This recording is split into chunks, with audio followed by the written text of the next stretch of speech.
உன்னை கண்ட பின்னே என்னை சேர்ந்தது வாழ்வெனக்கு வசப்பட்டது. வசந்தம் என் கண்ணில் தென்பட்டது. அலை பாய்ந்த நெஞ்சுக்குள் அமைதியை தந்தாயே. நான் தேடிக் கண்ட திரவியமே என்னை உனக்காய் வார்த்தேனே.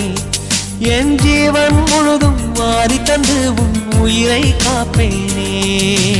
கண்ணுக்குள்ளே உன்னை வைத்தேன் கண்ணம்மா. நான் கண்கள் மூட மாட்டேன் அடி செல்லம்மா. நான் கண்கள் மூட மாட்டேன் அடி செல்லம்மா. அடி நீதான் என் சந்தோஷம், பூவெல்லாம் உன் வாசம். நீ பேசும் பேச்செல்லாம் நான் கேட்கும் சங்கீதம்.